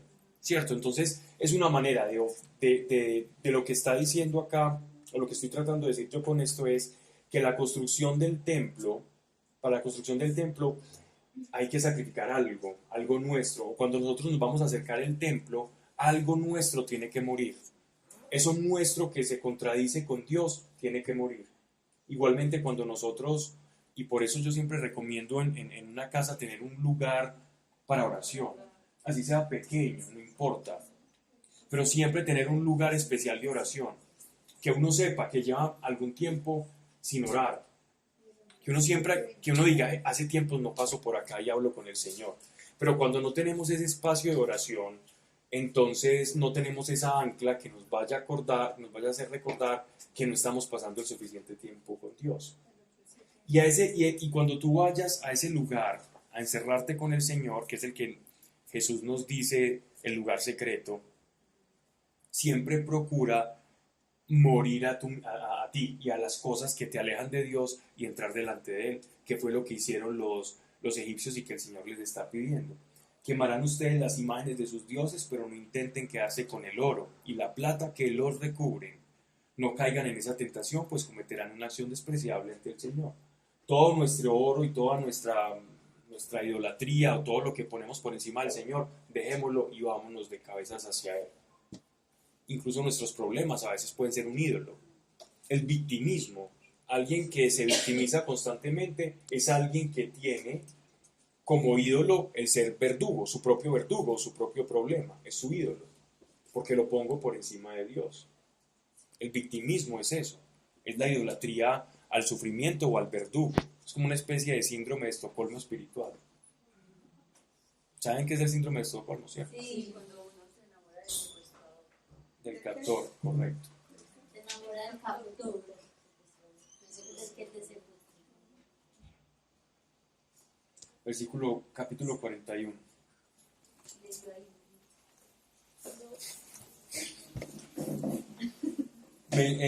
Capítulo 41. Esta parte sí es supremamente interesante, ¿no? Es que me dan ganas de enseñar el tabernáculo. Interior. ¿Cuál? Yo creo que debimos de haber enseñado el tabernáculo como un prólogo antes de la visión de Ezequiel. Me introdujo en el templo, midió las pilastras, ancho 6 codos de un lado y 6 codos del otro. Tal era la anchura de las pilastras. Estas son vigas. El vano de la puerta era de 10 codos y los lados de la puerta 5 codos a una parte y 5 codos a la otra. Midió también el largo y eran 40 codos y el ancho eran 20 codos. Pasó luego al interior y midió cada pilar de la puerta de 2 codos y la puerta misma 6 codos y la anchura de la entrada 7 codos. Midió también el largo y eran 20 codos y el ancho sobre el frente del templo 20 codos. Y me dijo, este es el Santísimo. Nos están haciendo con la medición de, digámoslo así, como la casita, que era una casita que estaba dividida en 2 sesiones, o en 2 compartimentos, en 2 estancias, en 2 cuartos. En un cuarto era el lugar santo, y en el otro cuarto, más íntimo, más inaccesible, era el lugar santísimo. Este no era un cuadrado. Si juzgamos por las medidas, nos están hablando de un pequeño rectángulo. Pues pequeño no, era más bien grande, pero era un rectángulo. O sea, el lugar santo y santísimo era una casita rectangular. No sé si la podemos relacionar aquí con Deuteronomio.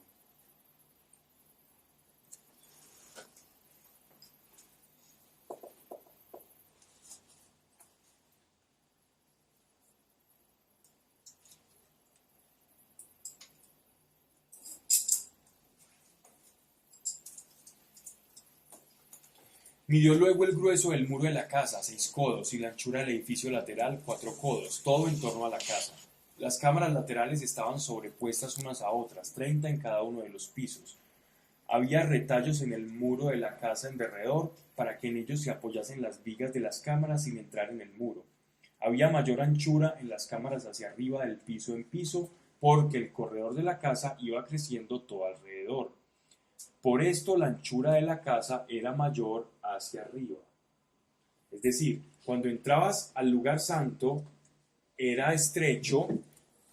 En las primeras escalinatas al lugar santo, a la primera estancia de ese rectángulo, de esa casita rectangular, era estrecho. Eran unas columnas gruesas que iban estrechando. Y después el camino se iba abriendo. Y esto simbolizaba como la santidad de Dios y que Dios estaba completamente libre.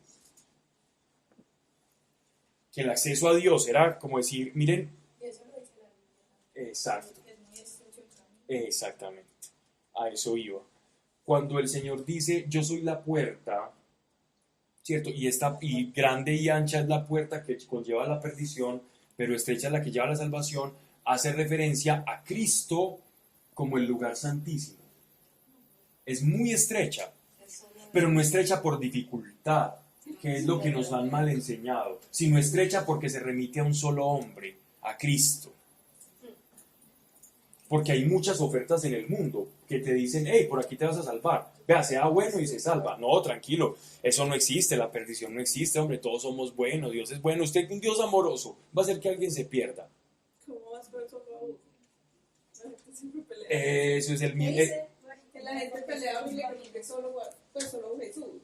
O sea, o porque solo uno, si Dios es bueno, porque va a decir que solo es por un camino. Es estrecha. La única puerta que conducía al lugar santísimo era esa estrechita que se iba hinchando. Entonces cuando tú llegas a la puerta, se te abre, no, y quedas en lo que llaman la gracia y la libertad de Cristo. Entonces cuando tú pasas el lugar estrecho que es Cristo, porque solo es un hombre, solo es una puerta, tú te das cuenta de que eres libre. En Cristo eres libre. Es muy grande. Exactamente, y ya se va engrosando y se va haciendo más amplio el espacio, dime. Ok. Del piso inferior se podía subir al del medio y de este al superior. Vi que la casa, todo en torno, estaba sobre una elevación. Obviamente, el lugar santo y santísimo, esa casetica, estaba elevada, porque era la presencia de Dios, tenía que estar elevada por sobre todo. Los cimientos de las cámaras laterales eran de una caña entera, 6 codos hacia el ángulo. La anchura del muro exterior del edificio lateral era de 5 codos, igual al espacio de las cámaras de adentro. De las cámaras a la casa había una anchura de 20 codos en derredor de la casa.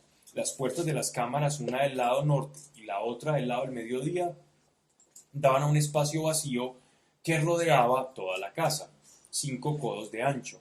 Una construcción separada que había frente del espacio vacío, al lado del occidente, tenía 70 codos de ancho. O sea, ¿cuánto? De 5 metros. Aprendimos la matemática, era muy importante. Pero 70. Son 35, pero son 70 codos. 70. Ay, perfecto. La medida de la estancia del lugar santo, que es la perfección. Uno pasa 35 y pierde todo el sentido. Que es, el muro del edificio tenía 5 codos. ¿Qué dijeron? Y Pablo, ¿por qué está preguntando eso? Sí, yo no había entendido. Hasta 70 veces 7. El muro del edificio tenía 5 codos de grueso, todo en derredor, y su largo era de 90 codos. Luego midió la casa. Largo 100 codos, el espacio vacío, las edificaciones y los muros 100 codos de largo, era muy grande. La anchura de la delantera de la casa con espacio vacío. Sí, claro. La mezquita mide más o menos. No, tienen que tumbarla, mucho menos. Tienen que tumbarla. Es que la mezquita, ¿ustedes saben dónde está ubicada la mezquita? La cúpula de oro. ¿Dónde estaba el Shekinah? Exacto. Justamente. O sea, Y ahí tienen. ascendió Mahoma. Hay algunos judíos que no quieren buscar problemas, que dicen que los planos del templo, según Ezequiel, están ubicados a otra parte, o sea, que pueden hacer. Hacerlo al lado. Pero hay otros que les contradicen y dicen, no señores, no. Eso no es por evitarnos problemas, esa mezquita tiene que desaparecer. Pauli, Y con el oro de esa mezquita seguro van a hacer más instrumentos. es más chiquito. Pero así lo pueden usar. En este momento es más chiquito. No, porque al quemarlo en el crisol lo purifica. Es más chiquito. Más pequeño que. La mezquita versus. Sí, pero muchísimo. Muchísimo. Estos son 2 cuadras y media. Es más chiquito que la mezquita. Pues no, pero no, es que la mezquita es muy chiquita. Sí, por eso, es que es muy. Estos son 2 cuadras. Por eso se llama más grande el templo. Midió la longitud de la edificación frente al espacio separado hacia atrás y los portales de uno y del otro lado, 100 codos.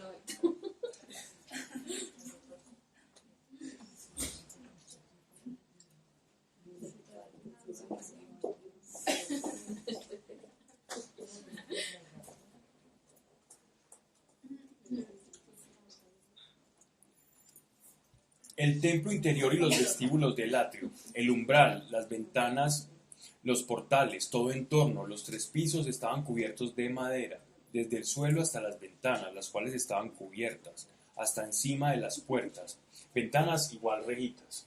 En el interior de la casa y en el exterior, hasta las paredes de lo interior y lo exterior estaban cubiertas de relieves, representando querubines y palmeras. Había una palmera entre querubín y querubín. La palabra querubín viene del idioma acadio, que a su vez viene del sumerio, que significa como, que se lee como querub, que eran como seres alados, guardianes de los templos. Versículo 19. Y cada querubín tenía 2 aspectos, aspecto de hombre hacia una palma y aspecto de león hacia la otra. Y así todo en torno de la casa. Desde el suelo hasta la altura de las puertas de los querubines,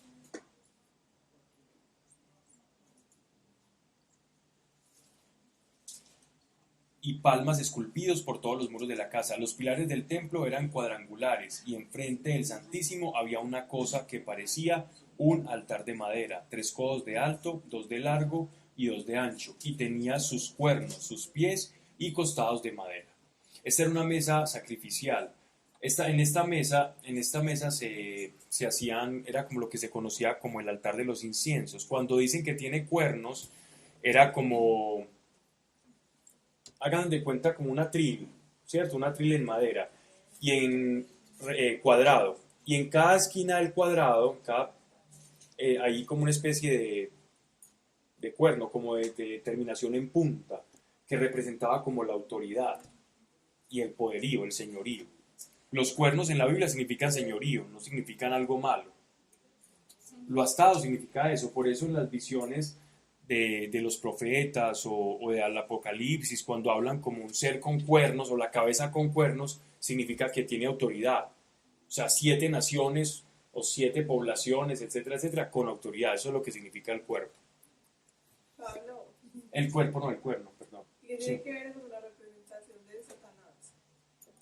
Poder, Exacto. Que él, autoridad que tiene. él mismo se autodefine con cuerpo. Lo que pasa es que la figura del ser astado viene de esta deidad cananea, ¿no? Moloch. Que es Moloch. Moloch o Astarot. Les ponían cuerpo. Y Moloch era como un ser astado, era un hombre como con cara de vaca, pues con una osamenta de un cráneo de vaca y con cuernos. Y de ahí esa representación de Belcebú, que es Baal. Baal también era un dios astado. Y Baal-Zebú significa el señor de las moscas. Precisamente porque cuando hacían esos sacrificios de niños, ellos lo dejaban ahí descomponerse. Entonces alrededor de esas estatuas de Baal generalmente habían moscas, como una carnicería, que es moscas por todos lados, y por eso le llamaban, para burlarse de él, de Baal, los israelitas le decían Baal-Zebú, este señor, pero de las moscas, porque siempre está lleno de moscas. Y de ahí viene el nombre Belcebú, por asociación, más como por una burla de los judíos a Satanás, por eso. Pero Sheitan, no Satanás, ya significa el adversario. Dime. Una pregunta con esos dioses. La verdad no sé. Sí. La gente se imaginaba esas formas y las construía. De pronto él se les presentaba, ¿no? Algunas veces, la pregunta es muy buena, algunas sí, otras no. Algunas eran representaciones de deidades antiguas prediluvianas que fueron mutando. Por ejemplo, después del diluvio, las primeras grandes civilizaciones que surgieron después del diluvio fueron los sumerios. Los sumerios quedaron como con rezagos de eventos prediluvianos. Y ahí ellos empezaron a formar toda una especie de dioses, a hacer recreaciones de seres míticos, a desarrollar su propia mitología. Y esta mitología sumeria empieza a diversificarse a todas partes de Oriente, mediano, cercano y lejano Oriente, a mutar todos esos dioses. O sea que No existía. Eso no se lo algunos de ellos eran demonios, que ellos adoraban demonios. Y pronto No era que ellos se le los inventaban, aparecían. otros eran inventados, otros eran realmente entidades demoníacas. Y los vean. Y hay unos que sufrieron como mutaciones. aparecen en una cultura con una imagen específica y va pasando a otros sectores y le van añadiendo unas cositas, quitando otras, pero sigue siendo la misma estatua. Y es igual todavía se sigue presentando. Por ejemplo, el famoso Baal o Moloch era una representación ya tardía del dios Marduk, de los babilonios y de los sumerios. Entonces fue una tergiversación. La Semiramis, que era una deidad que fue una reina sumeria que tenía pactos y hacía cosas que es muy famosa pues dentro de la mitología acadia y sumeria, pasó por parte de los griegos y los italianos y ellos le llamaban la reina del cielo, a Semiramis. Ellos le llamaban y tenían un día que eran los solsticios donde se le ofrecían sacrificios a la reina del cielo y así se le llamó. Había otro que era el dios solar, también estaba la diosa Istar, Inanna. Después del diluvio. Sí, todos esos dioses sí. Y tengo una preguntita así como suelta. ¿No se supone que ahí en el arca iban como los buenos? O sea, Sí. los que Dios salvó, ¿en qué momento otra vez se dañaron después de todo lo que vivieron? Mira, después de que se bajaron del arca, ¿qué hicieron los hijos de Noé con Noé? Se lo Fue emborracharon. emborrachar, sí. Pero porque Eso fue La maledicencia del ser humano. No, y es que ahí sería... Pero no, pues que hubo partes que no se inundaron. y eso es porque ellos no se Las montañas. porque Dios no los inundó a ellos también, Pablo. ¿Cómo? Porque Dios no los inundó a ellos también. Muchos murieron, muchos sobrevivieron, incluso muchos gigantes sobrevivieron. Ah, no todo el que estaba fuera del barco murió. Muchos sobrevivieron. Que hubo gente que no hubo partes. Más que me están metiendo en terrenos más cenagosos que... Cuando hablemos de Génesis tocamos ese tema porque si no los que nos están escuchando dirán de qué están hablando. Pues casi lo mismo, eso es lo que vimos en Éxodo. Y en Génesis, claro. Y dice, y había gigantes antes y aún después. Ellos se escondieron en las montañas. De hecho, cuando José va a la tierra prometida, es prácticamente una labor de exterminio. La gente dice, sí, la tierra prometida, pero ¿por qué Dios los manda a la tierra prometida si van a tener es puras combates? No, es literalmente un exterminio, un exorcismo de Ellos todo eso, de todos exterminando a ellos. los malos. Sí. Va acabando como con David, ¿no? Igual el rey David, ellos acabaron con todos los vestigios de ese mundo prediluviano que sobrevivió, pues con esas costumbres y O sea, esas se quisieron volar y al fin Dios dijo a los destruyó. todo lo que fueron las pirámides de Egipto, aquí también en Mesoamérica, Chichén Itzá, Tehuanaco y todo eso son vestigios prediluvianos. Y es bien charro porque ellos, después del diluvio, la Biblia siempre los ubica viviendo en montañas, como en partes Claro. altas, como por si las moscas y otra vez. O en cuevas. O en cuevas. La cueva de los Tallos en Ecuador, Perú. Entonces hay muchos lugares donde ellos, digámoslo así, se refugiaron. Y ya después el pueblo de Israel lo que termina es siendo como un bisturí de Dios. Creen que, ay, qué pesar en Dios, ¿por qué tan sanguinario? Dios lo que estaba haciendo era cercenar algo que estaba contaminando al género humano, a la creación de Dios, por esa influencia demoníaca. Pero me estoy metiendo en temas que me estoy saliendo mucho del contexto y no quiero tocar por ahí todavía eso. Porque nosotros enseñamos acá lo que está acá escrito, ¿cierto? Ya lo otro es otro tema.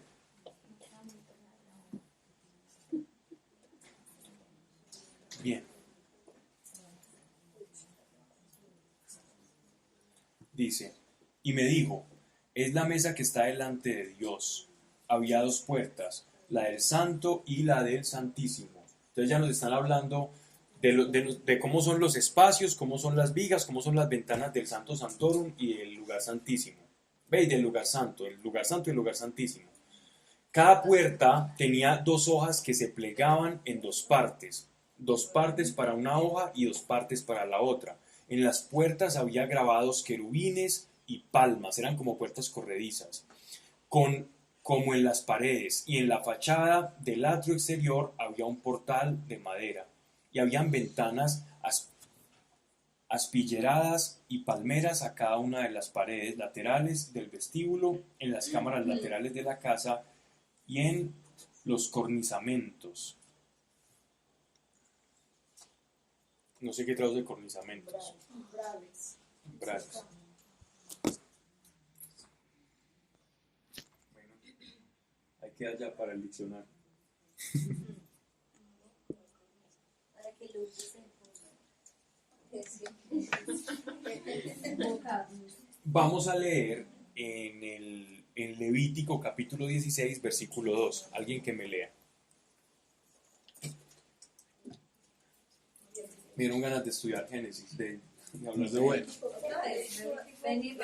Pero es que, ¿hace cuánto? ¿Sabes? 16:2. Paulín, ¿servirá de algo? Sí, mucho. Pero ese es el de Salomón. Pero es igual. El de Salomón es igual.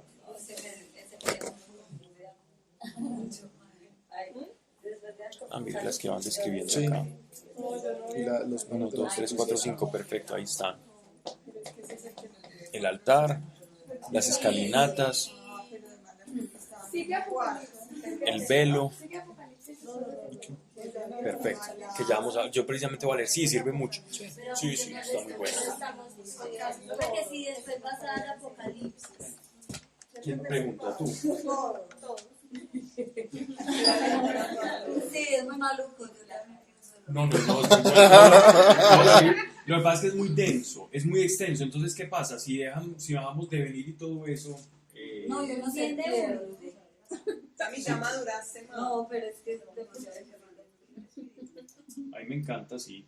Cualquier libro de la Biblia es magnífico, qué bueno, pero después de Ezequiel ver uno más corto. Sí, porque este Ezequiel es muy largo y es como un Proverbios igual. No, pero Proverbios es el como Ya lo tienen. ¿Quién lo tiene? Y dijo el Señor a Moisés, Sí. dile a tu hermano Aarón que no entre a cualquier hora en el santuario que está tras el velo, ni ante la tapa que está sobre el arca, para que no muera. Porque yo me manifestaré en una nube sobre la tapa. Tapa es propiciatorio. Esta Biblia está muy... No, pero entendimos, la tapa del arca es el propiciatorio. ¿Cierto? Que es la cobertura que está con los dos ¿Cierto que querubines. ya murió así? ¿Cómo? Sí, varios. USA. No, pero Uno, sí. Aarón murió así, ¿no? No. ahí es donde dicen que se muere. Sí, ¿No claro. es que Leví que? Levítico capítulo Es 16, que versículo yo le 2. estaba diciendo a Levi y me leí Génesis, Éxodo, ya iba a llegar y me encontraba donde se moría. Del Levítico 16, ya sé. Bien. Entonces miren aquí la explicación. Antes, no sé si Sebastián mostró el diagrama. No. Ahí- Tranquilo, lo fácil. Manden la chat. Más fácil para no ver. Ah, sí.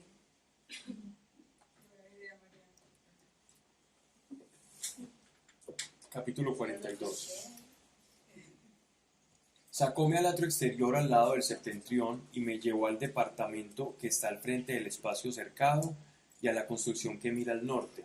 Era de un frente de 100 codos de largo al lado norte y tenía 50 codos de ancho, dando al espacio vacío. 20 codos del atrio interior y al ensolado del atrio exterior, terraza contra terraza en 3 pisos. Delante de las cámaras había un corredor de 10 codos de ancho y 100 codos de largo. Ya eso es aparte del lugar santo y santísimo. Sus puertas daban al norte. Las cámaras superiores, como las de las terrazas, quitaban espacio. Eran más estrechas que las inferiores y las intermedias del edificio, pues los pisos eran 3, pero sin columnas, como las columnas de los atrios. Por eso las superiores eran más estrechas que las de abajo y las del medio. El muro exterior de fuera, delante de las cámaras, que daba al atrio exterior, frente a las cámaras tenía 50 codos de largo. Pues el largo de las cámaras del lado del atrio exterior era de 50 codos, pero del lado del templo de 100 codos. Más abajo de la cámara había una entrada que daba a oriente para el que venía del atrio exterior. Del lado del mediodía, frente al espacio vacío y delante del edificio, había cámaras. Delante de ellas un corredor como el de las cámaras que dan al norte. Su largo y su ancho eran los mismos y también iguales las salidas y toda su disposición. Como las puertas de las primeras, eran las puertas de las cámaras que daban al mediodía y habían unas puertas al comienzo del corredor en el muro muro correspondiente para que viniera del oriente.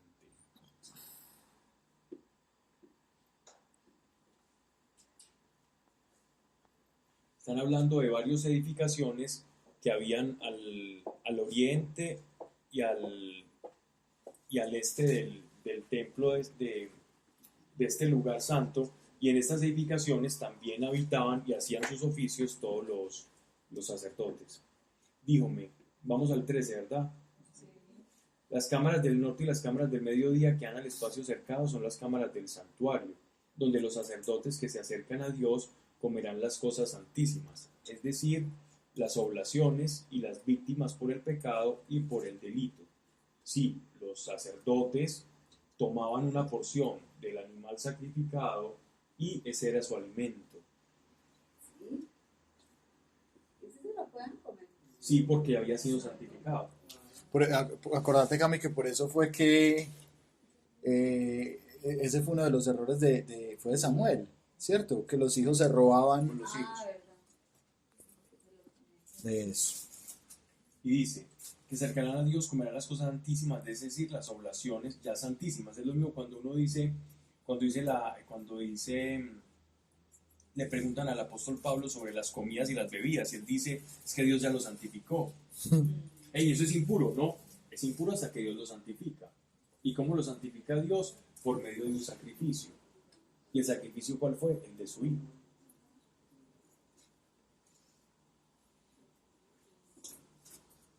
Cuando los sacerdotes entraren, no saldrán del lugar santo al atrio exterior, sino que dejarán allí las vestiduras con que ministran, pues son santas. No las pueden sacar afuera donde está la gente después de ministrar, después de hacer el servicio e irse a comer el sacrificio, porque pasaban todo el día haciendo eso, se van a comer. Ellos no podían salir con esas vestiduras porque ya habían entrado al lugar santo y habían sido santificadas. Y vestidos de otras se acercarán así a lo destinado al pueblo.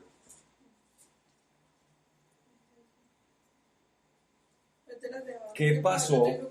Vean pues esto tan importante acá que es muy interesante, para que vean que esos libros tienen su razón de ser y cómo en Cristo se perfecciona todo esto. ¿Qué pasó con las mujeres cuando Jesucristo resucitó? Que se le acercaron. ¿Qué les dijo él? ¿Por qué? Porque todavía No había ido al Padre.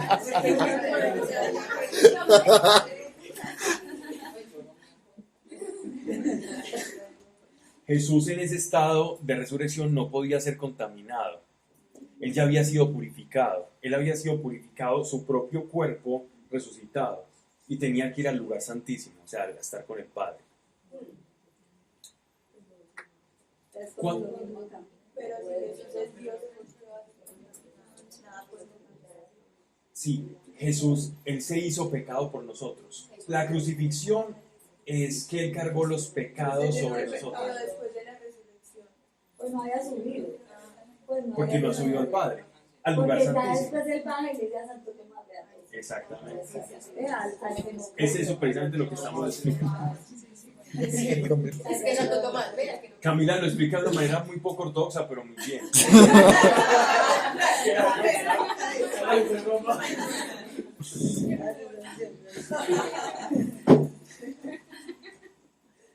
Así nos ahorramos, yo creo que así nos ahorramos 30 palabras mías que Camila explica. No, por ahí. Salimos así. Pablo, ¿ustedes dejaban la ropa en el lugar santísimo? Sí, en el lugar santo. no la lavaban. Porque no se ensuciaba. No, se ensuciaban con el pueblo. Ya después, cuando ya terminaban las obras, los oficios del templo, ya sí. Ya podían hacer la santificación y todo. Cuando hubo acabado de medir la fábrica interior, sacóme fuera por la puerta que da al oriente y midió el perímetro. Midió el lado de oriente con la caña de medir, 500 codos de la caña de medir. Se volvió y midió el lado del norte, 500 codos de la caña de medir. Todo era completamente simétrico. Midió el lado del mediodía, 500 codos de la caña de medir, se volvió al lado de occidente, midió 500 codos de la caña de medir. Midió el muro de cintura a los 4 vientos, tenía 500 codos de largo y 500 codos de ancho, y separaban lo santo de lo profano.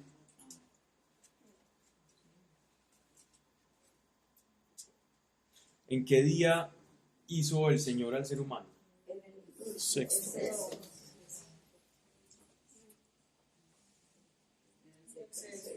Y el séptimo descansó. Miren esto. Y midió el lado del norte 500 codos de la caña de medir. Midió el lado del mediodía 500 codos de la caña de medir. Se volvió al lado de occidente y midió 500 codos de la caña de medir. Midió el muro de cintura a los 4 vientos. Tenía 500 codos de largo y 500 codos de ancho. Y separaban lo santo de lo profano. El 7 es Dios. Es el número de Dios. El 6 es el número del hombre. El 5 es lo que separa a Dios de los hombres, lo santo de lo profano. Y en el 5. El 6, ¿recuerdan en Apocalipsis el famoso 666? Sí, es un sobre. Y dice ahí, y el 666 que es número de hombre, porque en el sexto día Dios creó al hombre. Entonces, si el 6 es el hombre, ¿qué es un 666? Sobre. Entonces, ¿cuál es el mito que hay en la divinidad de Jesús? Eso, porque quieren decir que es una persona. Es el hombre, Diosificado. es el hombre exaltándose a sí mismo. Un orgullo soberbio a todo. Es el humanismo en su máxima expresión. ¿Para dónde va el mundo? Para dónde va el mundo. ¿Dónde está? O sea, el 666 no es una marca que la gente se va a tatuar. El 666 es el hombre exalzándose por encima de la creación, por encima del 7. Dime. Porque el 7 es el número de Dios. No, se refiere en las escrituras porque, la numerología en la Biblia se utiliza con base o se usa con base a los días de la creación. Entonces, en el séptimo es el día de Dios porque Dios descansó en la creación. Entonces se utiliza así con referencia a la creación. Como el 6 son referencias bíblicas. El 6 es el día en que Dios hizo al hombre. Entonces, lo que atañe al 6, atañe al hombre. Un 666, el apóstol Juan nos está acercando y en la revelación, ¿qué nos está diciendo? Esos portadores del 666 van a ser los portadores de una ideología en los que el hombre va a estar por encima de Dios y Dios no va a existir. El hombre exaltándose como Dios. Pablo, Exacto. pero el 7 no tiene que ver también con la suma del 3 y el 4, que todo tiempo y espacio. ¿Y qué significa la perfección? Eso lleva a la perfección, que solo Dios. No, porque Dios no tiene tiempo. ¿Qué ¿Dónde tal leíste otra eso? vez? ¿Ah? 3. ¿Dónde lo Presente, leíste? pasado y futuro. Bueno, sí. Pablo, pero Presente, pasado y futuro. Y espacio, los 4 puntos cardinales. Y el único que abarca es está en todo tiempo. Muy Y eso es interesante. verdad. ¿Cómo? Sí. No, pues muy interesante. Por lo menos solo muy interesante. Yo lo escuché. Sí, muy en una interesante. prédica. Sí, muy interesante. Pues llegar hasta allá por los números, sí. Incluso si vas a leer los judíos en el Talmud.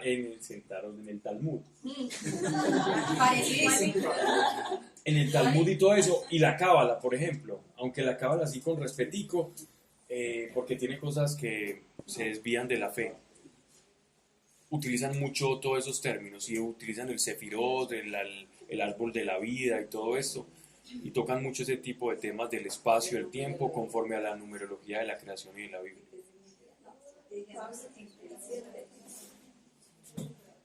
Son las 9:40. Sí. Perdón. Perdona. Santi. Victus. Santi,